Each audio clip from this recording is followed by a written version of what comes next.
was in, okay, so I was in London for doing castings, and I went to see him.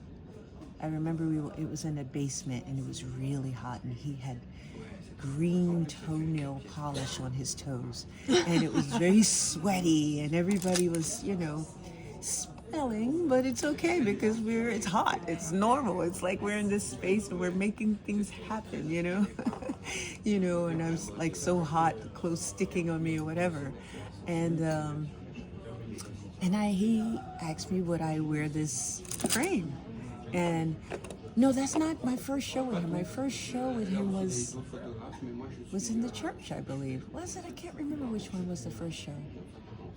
The Dante or the other one? Oh my gosh, I'm forgetting. But anywho, I saw him, and then I left and I had to go to Milan because it was always so close to do castings in Milan. Yes, it was the Sean Lee frame because I remember I was having doubts about it. And then the day of the show, I was supposed to fly back and do the show. And so I was like to my roommate, I'm not going to go. She's like, why? I was like, because I'm not sure about wearing this frame. He told me it doesn't represent slavery. It's based on the Puberist style of Hans Baumer. So I was like, okay, that's interesting, but I don't know. I feel like a little bit weird. She's like, you should go, you should go, you should go. That sounds amazing. So then I jump on the plane, and I get there like 5 minutes before the show starts. Really? Yeah, no one was checking for me because everybody was busy. And I can't believe. and I just slithered in, sat in a chair. The girl did my hair, put a wig on my head and whatever. So I missed total rehearsal and everything.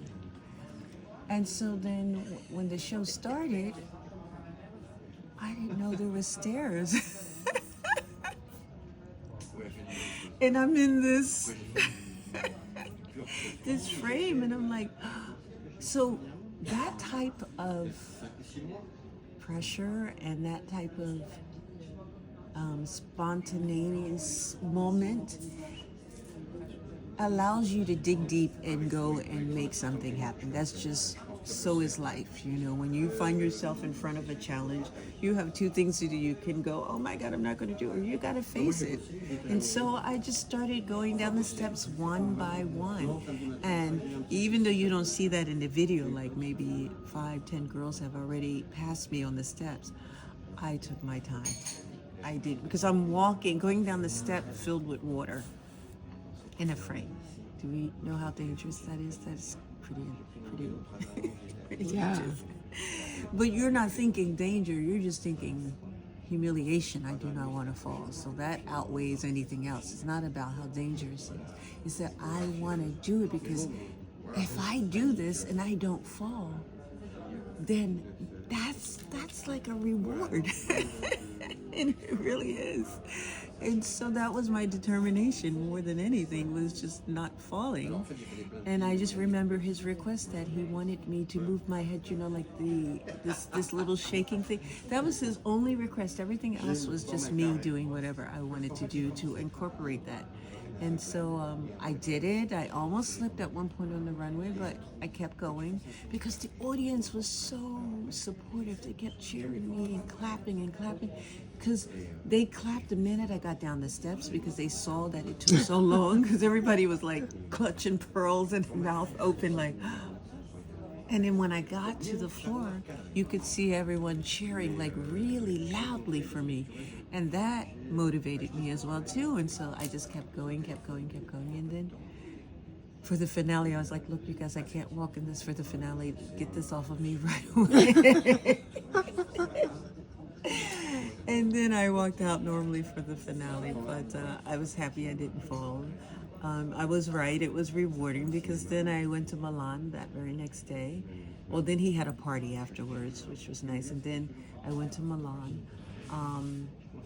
And then I did Armani, and backstage Andre Leontelli was backstage screaming, "You should have seen her yesterday. She was walking in this frame in this water. It was fabulous. And I'm just like, oh my God, this is so embarrassing. But oh my God, he's talking about me and what I did yesterday. And so it was such iconic. it was an iconic moment. that of course you don't know that at the moment, but my determination to do it and to succeed at it, because I wanted the credibility for it, that is what I'm the most proud of, I would have to say, because now today, speaking of these designers, Robert Woon, Fika Matters, these are people who makes reference to that, and so it means that that determination worked, and that today warms me the most, because it showed that, yeah, I faced that challenge and that fear, and I didn't allow it to get in the way. And it's one of the most iconic. It really is. Who would have known that that would have been so majorly iconic? None of us knew that. We were just making things work. I remember speaking to Lee for his next show, like, oh my God, Lee, you're just amazing. This is great. What are you going to do next? And I could see the worry on his face. I don't know what I'm going to do next, because he's also wanting to do better than the last, you know, but also being true to yourself, not to do it just to prove it, but more just to, wow, I went pretty far. Where am I going to go next time, you know? And so, yeah, I'm really grateful for that opportunity that I had, and that I succeeded in that. And some of the designers made, like, going beyond McQueen, made art pieces specifically for you. At what point did you feel like you became the art, actually? I would say every time that someone had made something for me, because it's their story, their inspiration, and especially when they tell me, look, I had you in mind when I thought of this piece. That's like, that's precious. I'm like, me? So I can't disappoint, is my mind. I have to really get into their heads and what they imagine for this look, and then incorporate my own personal, you know, story to that. I think that's those precious moments. And so I would say a lot of the pieces, not a lot, all the pieces were made specifically for me, but quite a few times when people like Fecal Matters, they actually reached out to me through 3 different people. These designers, they are really cool. They have a piece with you in mind. They made something with you in mind. And I'm just like, okay. And then I look at their page and I'm like, but I don't see any designs. So then I ignored the message, and then someone else reached out to me, a whole nother person. And I go again. And then the 3rd time someone reached out to me, and then it's just like, and then they sent me the sketch. And then that's when I was like, of course, yes, I want to meet them.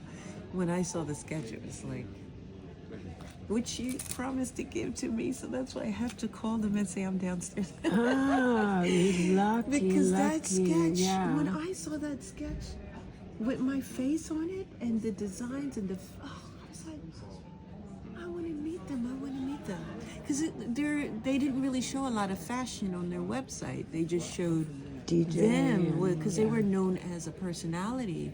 And so therefore I had no reference of whatever they designed for me. So that's why I kind of didn't follow through with it. But then, Well, it was their first show in Paris. in Paris, apparently they did shows in Canada. Yeah, they existed for 10 years. For 10 years. But I just didn't see that when Nobody. I went on their website. didn't. And so that's why, or their Instagram page, I didn't go to the website. And so therefore, that's why I didn't understand what was their aesthetic and what they were doing. I liked who they were and what they represented, but I didn't get them designing an outfit for me. Like, I don't see it. And when I saw it, I fell in love with it. Immediately, I wanted to meet them. It's beautiful. Yeah, it was really that beautifully brought together. I started writing them. I sent them to my agent, but I also started writing them personally, like, oh, I love your stuff. I live not far away. I can come and do fittings whenever you want. Oh, that's so great. Yeah, and I told my agent, and then, you know, at one point, it was a little bit like my agent's like, well, you know, being an agent, okay, well, there has to be, you know, your fee. And it's like, but you don't understand. I love them. I got to meet them. I understand it.